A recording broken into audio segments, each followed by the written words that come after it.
It's time for more of today's top stories from the Next News Network. First it was WikiLeaks, then it was Anonymous, and now a nameless cyber warrior called Guccifer has begun to collect and publicize concealed information that is damaging to the elite. Guccifer has provided RT News with a large trove of emails revealing secrets of some of the world's most powerful people. A March 21st, 2012 email to former Secretary of the State Colin Powell from Andrew Knight, an executive with Britain's News Corp, deals with an invitation to former Prime Minister Tony Blair to attend the New Year's Bohemian Grove retreat in California. That secretive two-week gathering of the world's political and financial elite has attracted every Republican president since 1923, as well as major figures from politics, banking, and the media.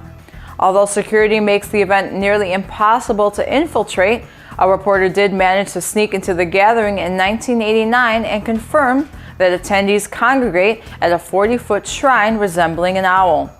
The email from Knight to General Powell complained that Blair, quote, has not yet got his priorities straight, and urged Powell to explain the importance of the Bohemian Grove gathering. If nature is to blame for climate change, what is an environmentalist to do? As long ago as the 1980s, some researchers blamed cow flatulence for contributing to the buildup of greenhouse gases.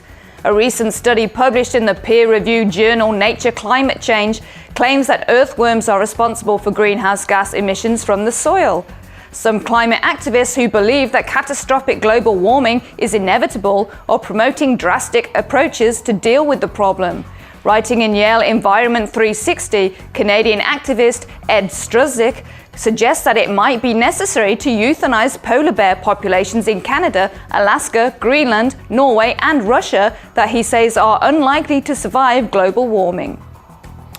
The 15-page final draft of the UN Firearms Treaty repeatedly emphasized the need for national governments to impose national control systems and a national control list of all firearms. Although the document repeatedly refers to the rights of national governments to regulate firearms and to conduct certain international firearms sales, nowhere in the treaty is there any mention of the individual right of private citizens to own guns. Article 5, Section 4 of the treaty would require governments that sign the treaty to provide its national control list to the UN, which in practice would mean sharing information about private gun owners with the world body.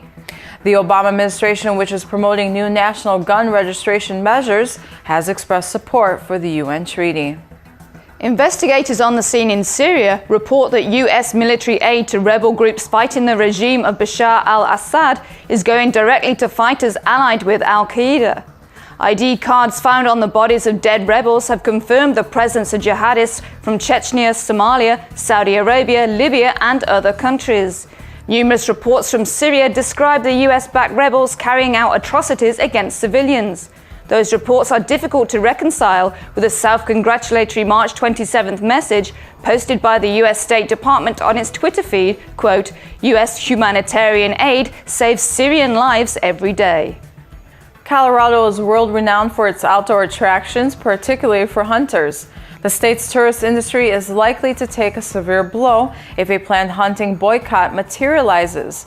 Hunters organizations nationwide are discussing a boycott to protest the newly enacted state gun control law, which criminalizes possession of ammo magazines that hold more than 15 rounds and expands background checks for gun purchasers.